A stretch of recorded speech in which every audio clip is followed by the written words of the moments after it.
the best handball players in the country make their way to the best outdoor three-wall park around for a showdown in the desert. The WPH Outdoor Three-Wall Clark Park is the venue as Killian Carroll, Sean Lenning, Luis Cordova, Shorty Ruiz, David Fink, Leo Canales, Dylan Hernandez, and more battle for the title of the WPH Icebreaker Challenge champion. The men's and women's players battle each other and the Arizona sun. We're going to find out who can take the heat and who can come out on top. The World Players of Handball outdoor action starts right now. It's definitely heating up here in Tucson, Arizona on a Saturday. My name is Dave Vincent alongside David Fink. For this men's quarterfinal match, it's Killian Carroll going up against Leo Canales Jr. Dave, this is one I think a lot of people are tuning in for because they want to see how good the champion is. How good is Killian Carroll on a three-wall court? We're going to find out as he plays Leo, who gets that first serve. Good start there for Leo. Killian, as far as I know, has only played in one three-wall small ball tournament in his life. That was in Cincinnati, 2019, where he defeated Luis Cordova in the semifinals and Daniel Cordova 11-10 in the tiebreaker in the final. So he comes in here with very little three-wall experience, still starting with that left-handed serve. Wearing a face mask as well. Being socially responsible. I don't know if it's going to benefit him out here to have that on. But if anybody were to do something like that, it would be Killian, right? I mean, that's who you'd say, yeah, he could play with a football helmet on and still win, this guy. It'd be an interesting challenge. Those things are heavy. Yeah.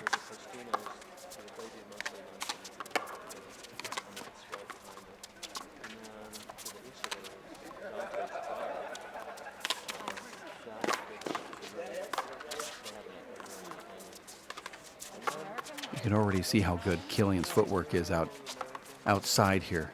Watch how he moves his feet. As I say that, he hits the ball flat-footed, but before that, you can see him really moving his feet around.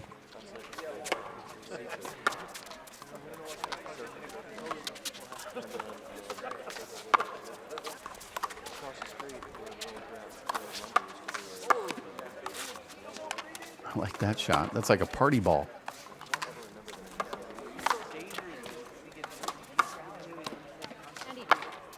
Long rally there. Leo is a former Icebreaker champion, defeating Sam Esser. Also lost 11-10 in the semifinals of the last Icebreaker to Shorty Ruiz. That was a tiebreaker. Killian has not had much court time, Dave, as all the courts in Boston have been closed for the last year.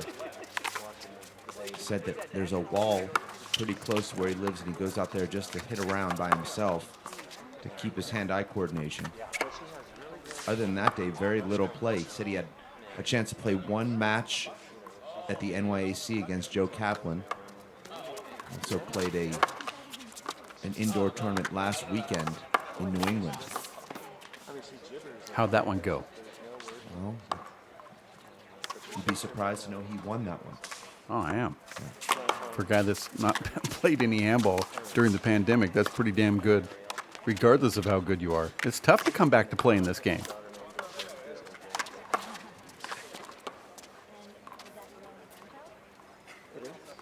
Killian is in an interesting position because he's playing against the guys that he normally goes up against in these pro stops indoor four-wall, but he's doing it really kind of on their turf in a way, outdoor three-wall. You have to learn on the fly.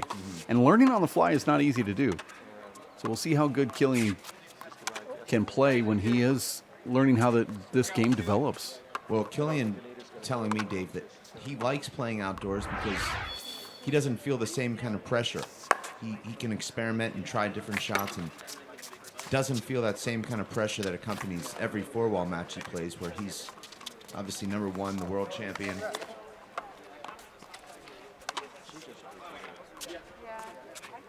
And Killian says, I thought I got that one. And Leo locked it in, saying, yeah. I mean, I don't doubt that Killian got that ball before two bounces, but I'd still like to see it on the instant replay.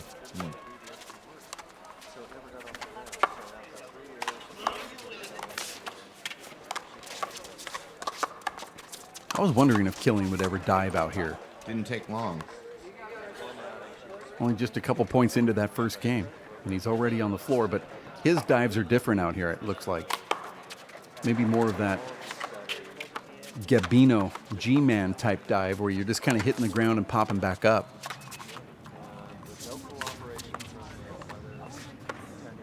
Nice wide corner kill from Killian. We know that Killian had that shoulder injury for a couple of seasons. Started serving with his left. I don't know the status of that shoulder now, but he is still serving with his left hand, Dave. And he's still killing the ball with his left hand. Look at that replay as he pops that ball over to the right side. You won't see too many right-handed players hitting a shot with their left from that spot in the court. No, because you can back your opponent and go right down that wall. That's sort of an insurance policy. So yeah, it is kind of strange to see that, but I think, you know, the problems that Killian has had with his right shoulder has really made him a good handball player, better than he was, and he was already the best. Because now he's killing balls on his serve. I mean, that's how good he is. Those ace serves of his with his left hand. And, you know, you got the confidence factor as well. Once you start doing that, you just feel, anytime it comes up and you have to serve left-handed, you're like, well, I've been there. I know how to do it. It's not like a surprise.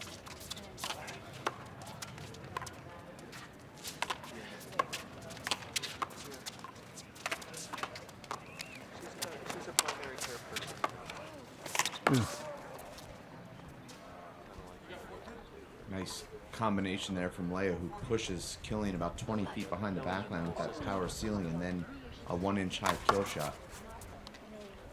Killian has played some one-wall events, Dave, in the last year. He made the semifinals of what was the one-wall nationals in September, which is a very good result there in the round of 32, and also played the Zariga indoors a few weeks ago. Don't have results on that one, though.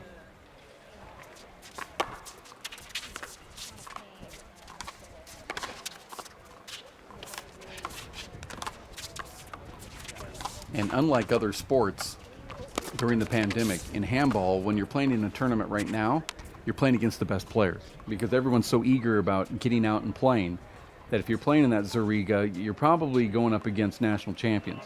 Mm-hmm. I mean, everybody's really excited about getting back. Now, these players might not be the best at that they've been because they haven't been training, but you're still getting the very best players. Like, look at this tournament. I mean, this is probably one of the best outdoor three-wall draws you'll ever see. Right.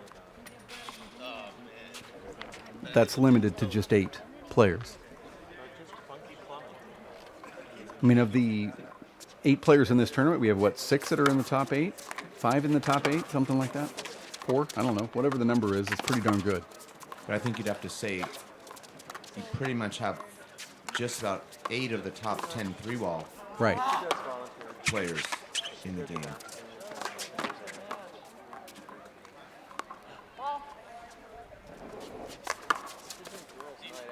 And then a guy like Killian, who you can't say he's a top 8 three-wall player, but in a way you kind of have to. Right. I mean, he's a 4-wall player that's never played 3-wall, but we're still going to put him in the top 8 because he's Killian. How could you predict he's going to hit that shot from there, Dave? No. I was going to say he's going to hit a fist drive, and instead he changes it to a paddle kill. Like a modified Irish whip sort of paddle kill.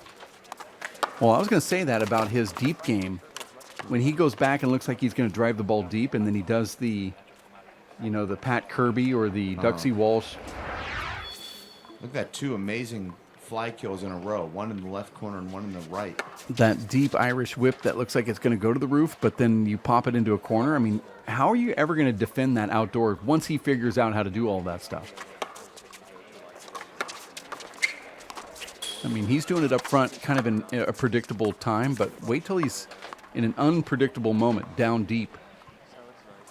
As Canales is taking a timeout here, Carroll up 9-4. Now, these games are best 2 out of 3 to 15. Tiebreaker also 15? Yes. What about the semis? Same? Yes. And then the finals to 21? No. 15, 15, 15 the whole way through. All right, that makes sense. Initially, Dave, we'd asked the players if they wanted to play one game to 25 matches because there's going to be 3 matches in one day, but unanimously they all said they wanted full matches. Okay. And I think that makes sense, Dave. You come all this way and you're looking forward to playing. You want to go in there and play full matches. Could you imagine if they went in tennis and did a one-game format, what kind of blowback they'd get? Right. If they changed the scoring format, it would not be accepted too well.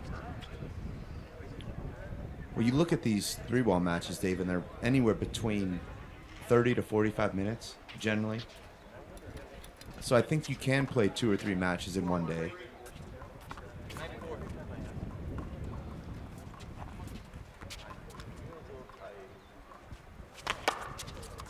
Yeah, I wouldn't push it any further than that. 3 matches in a day is probably all right, but with that scoring format, there's Killian just missing again. Now you notice this center court here, the Freddie B court, the ceiling is about 6 inches to a foot shorter than the other courts, and that does make a difference. It's not something you think about, but that extra foot can be the difference between a great ceiling shot and a ball that hits the fence.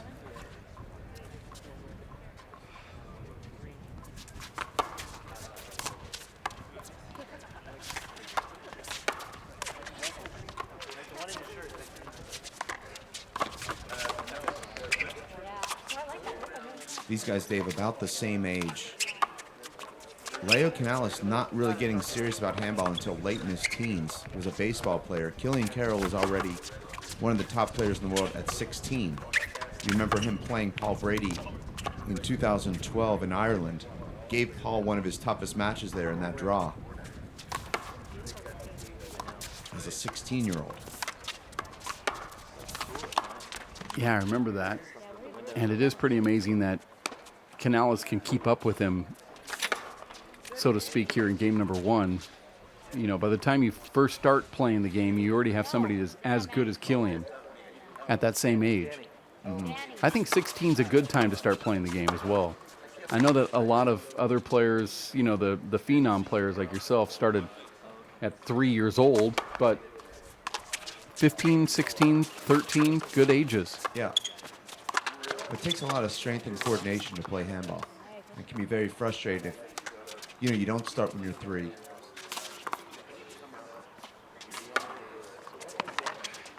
I think if you start when you're 3, you can get bored with the game fairly quickly at a young age. I think it's really better to maybe introduce your child at nice hop right there. At earliest, I'd say 7 to 9 in that area. But that's just my feeling. Now, I know that they have kids that are much younger than that, and I'm cool with that as well. I just don't know, there's no stats. Just seems like, for me, when do you start introducing your child to sports? Is it younger than that, or is it over, is it about 7, 6, 5? Probably 5.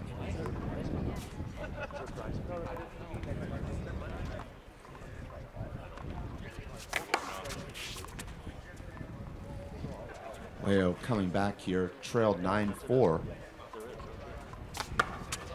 I believe now it's 7-9.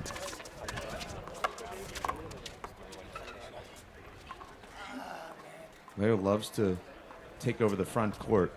Tries to fly kill just about every return of serve.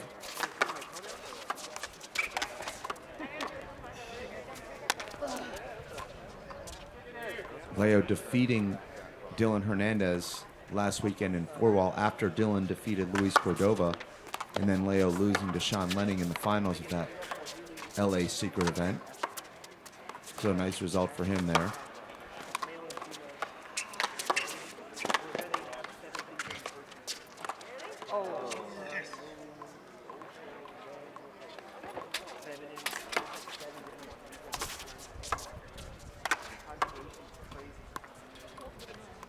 Killian leading here, Dave, despite a serve that's been, I would say, below average by 3-wall standards.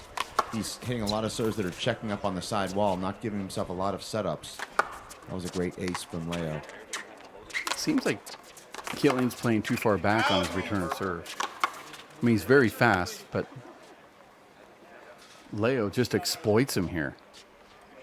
He sees Killian coming in. He just powers that ball with a fist. Perfect two-wall pass. That's like textbook, but with a fist. I guess outdoor you do more of that.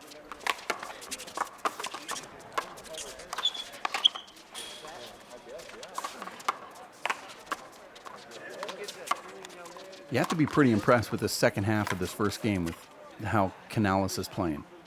Got fooled on that inside-out shot from Killian. I'm not sure if this is completely on purpose to hit that sidewall first from Killian.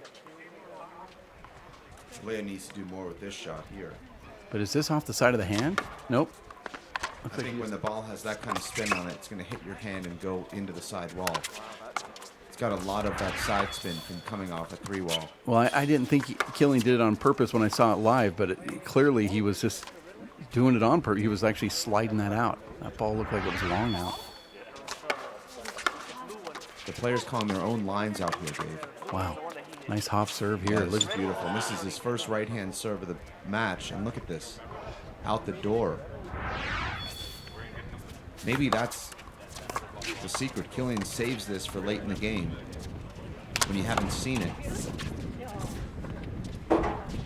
Not easy to get a ball past Killian like that. Credit out to Canales, now serving at 9-12.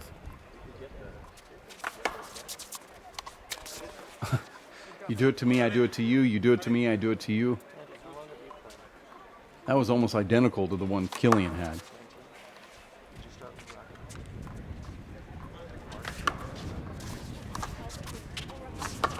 That was a strange looking error. Maybe Killian changed his mind there. Mid-swing. Wow, Killian not ready for that serve.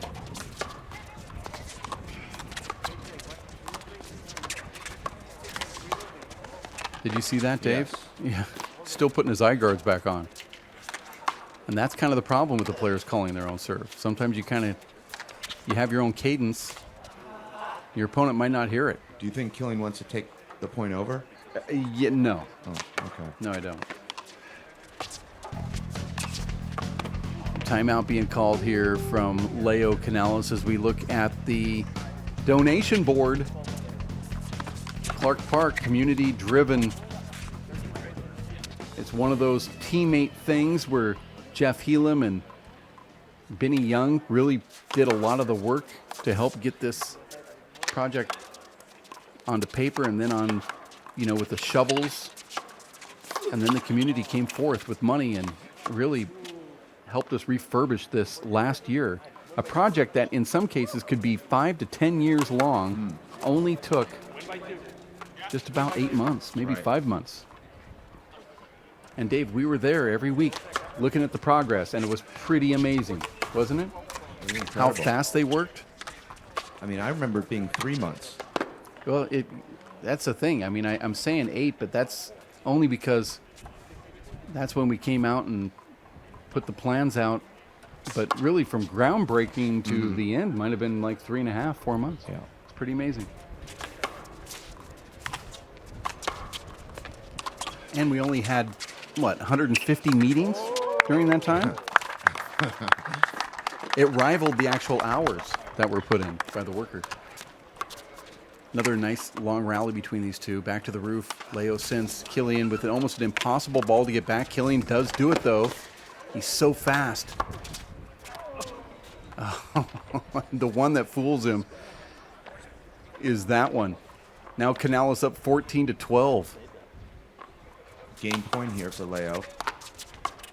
And he goes with a reverse.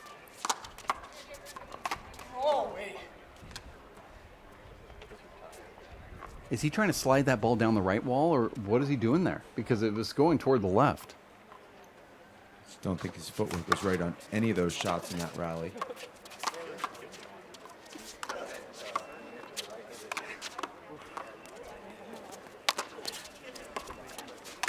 Killian should put that away, and does.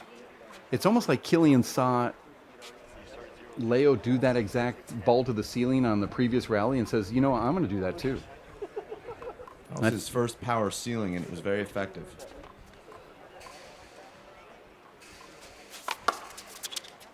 You have to remember, Killian's learning all of this.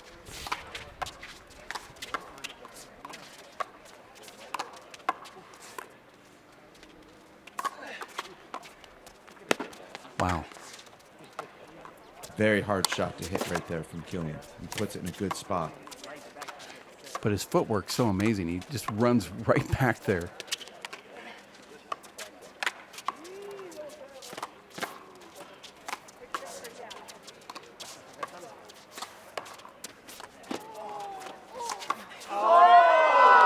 Uh-oh, and he hits it way too hard, and there's going to be a side out here.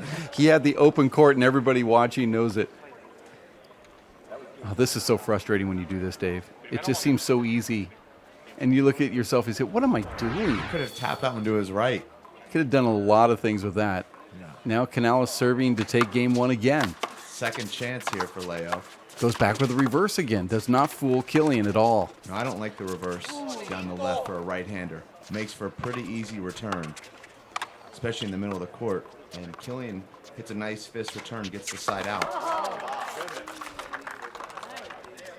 I say that serves okay if you have confidence enough that you can go break off a huge natural and stay in the server's box. But for a one-off serve, where it's your last one, you have to go with your best serve. And why would you ever think that that's the best serve that you have? Now 14-all, we're in overtime.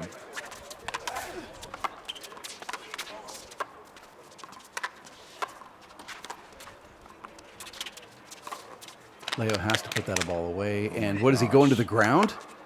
Killian gets his 15th point now. Game point here, Dave. Leo had a huge opening there. Oh, my goodness. And Killian comes back like he does in four-wall, and he defeats Leo Canales here. That's pretty exciting at the end, 16-14 in overtime. Killian.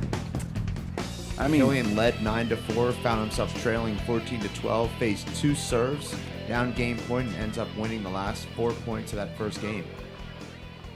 We're back here for game number 2 with the first server being Killian Carroll. He wins the first one in overtime, 16-14. Leo Canales returning the serve. This is the quarterfinals, and you're watching the Icebreaker Challenge number 8. My name is Dave Vincent with David Fink from the World Players of Handball in Tucson, Arizona. We're going to 15. That first game loss had to be very deflating for Leo, who's multitasking this weekend, Dave. But inflating for his better half. He was waiting back home for Well, that's what I was saying about his multitasking. I'm glad that you brought up the inflating, because his girlfriend is celebrating a birthday month. Mm-hmm. And this is kind of conflicting. You know, I've always had that philosophy that if your mom is in labor for 37 hours straight, you have to celebrate for at least 37 days. Well, that's one what's day per happened hour. here. 1 day per hour celebration. Oh, she only had, it was an 18-hour labor? This Okay, is well, the- 18 days. This is the one time where K3 is rooting against Leo, because he loses this second game. He's home in an hour and a half back Right. to Phoenix. So with a little bit of cash in his pocket. Right. That he can spend on her. I'm hoping. And so is she. But why get there? I mean, Leo still has a chance to win this. Should put it away to the left here. Instead, drives it. That's the most frustrating, because that's the easiest shot you can get in 3-wall, and then you hit it out. And you see that a lot, because you're not quite short enough to hit that to the ceiling. Yeah. So now you're thinking, I need to hit this hard so that, my opponent doesn't fly kill it. And you end up hitting it so hard that it's 10 feet long. Well, why not just let the ball drop and go for a kill shot from there? You can't, kill the ball from 40 feet when they're going to move up to 20 feet from the wall. It's going to be a very hard kill shot from there. I guess you haven't seen me play that.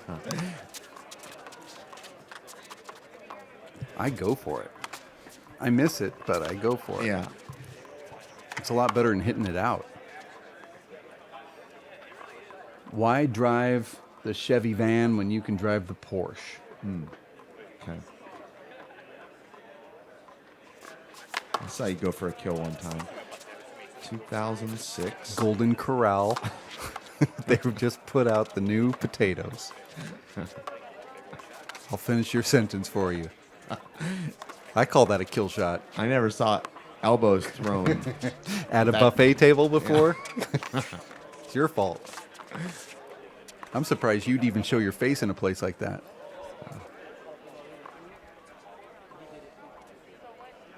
You looked at it like an all-you-can-eat salad joint.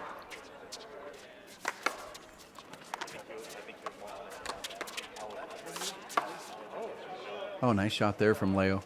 He has to think to himself, where was that when he served twice at 14 to win game number 1? You know, the fans try to be helpful, Dave, picking up the ball, but just every time they make it worse. I know. Dropping it, the ball ends up under the bleachers. I'm the worst at it, too. And I don't know how to say it in a nice way, but I just tell them, I'll get all the balls.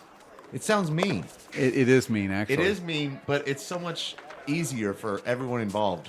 If I just run back there to the fence and to the golf course and get it, rather than them dropping it, kicking it under the bleachers.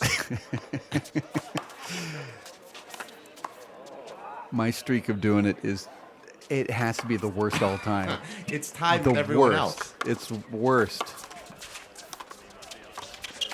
Nice little grab there from Carroll. I mean, he doesn't know a lot about the three-wall game yet, but you can see that he really does know how to push everybody around. I mean, Killian is really making Leo go side to side, deep, front court, back court, side to side again. Balls hit right at your feet. I don't know if that's all by design, but, I mean, he's spreading the wealth. No doubt about that. I mean, how many different shots has Leo played?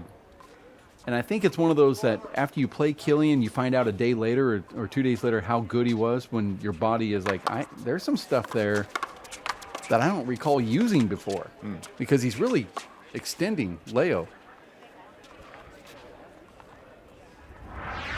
Just another great serve.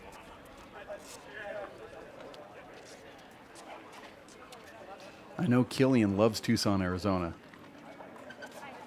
And his lady friend, Ashleen. Look at that. He knows that it's going to be a screen, so he backs out really quickly on the serve. Watch this, how he goes. Whoop. I'm going to get way far out of the way, make sure nobody calls a screen, and then I have this huge reverse on here.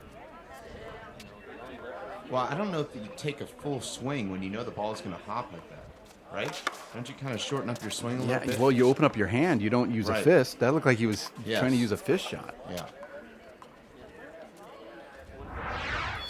And that's a guy right there trying to respect that hook, and so you're kind of, have your feet in cement just a little bit as you're trying to play that ball. Look at this crazy shot. Yeah, unbelievable. I don't even know how you could aim that. Were you expecting him to duck at the last second? That ball would have hit every player on this planet except for Killian. I mean, how does Killian know to even duck? How does Leo know he knows? My mind's blown. I don't think in my life I've ever seen a guy hit a ball and another one watch him hit it and then decide to duck and then get up and dive for the ball and just barely miss it. Well, you've seen Nandi Jr. do that move where he jumps over after he leaves it. So. But that one's just like, I know you're going to go for a kill shot here. Why would Leo go for a ball? He knows it's going to hit Killian square in the back. And Killian then ducking. And diving. The duck and dive.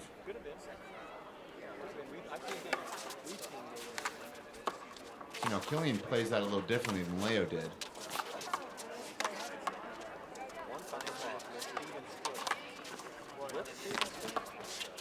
These players, Dave, know when a hop is coming. You may not know exactly what the hop's going to do, but you know it's going to be a hop serve. So immediately you're kind of letting the ball, I think, hop instead of trying to take it right off the bounce with a full swing. Yeah. I mean, that's the way I do it.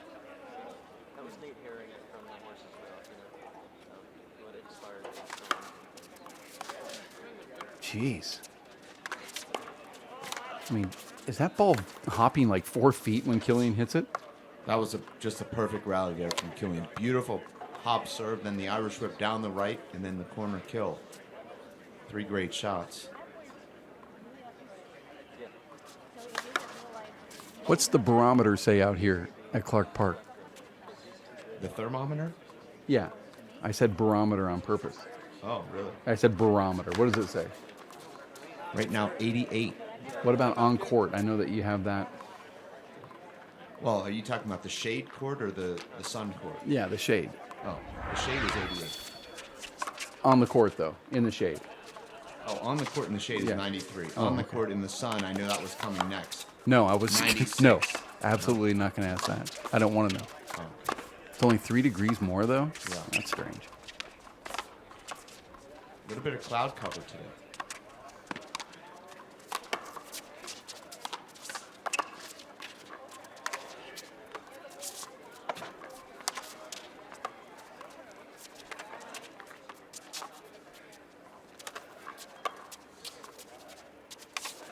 So that was pretty funny.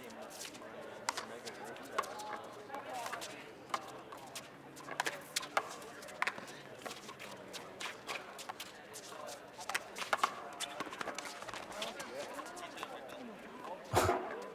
Killian just bounces off that side wall. You can find yourself getting hurt out here. But not Killian.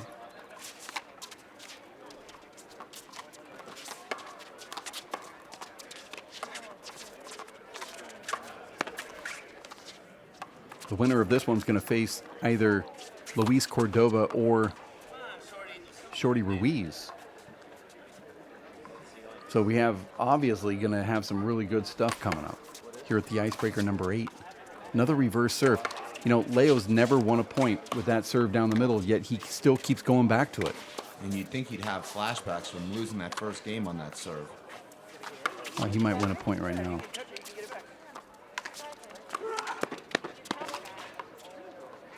Oh, no.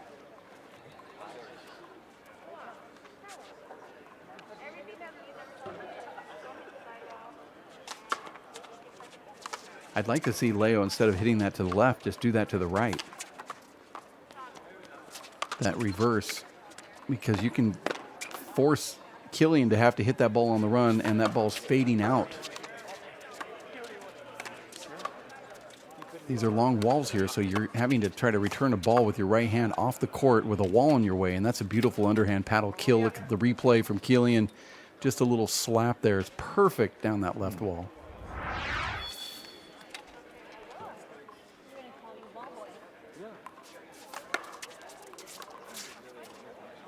And that's really the best serve in 3-wall. Right-handers, natural, deep to the left. The time he hits it just over the short line, gets the ace.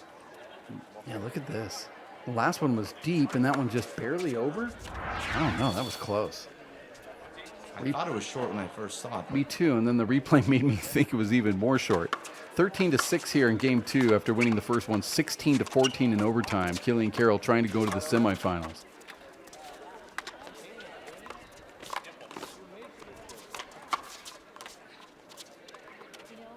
Should put this away.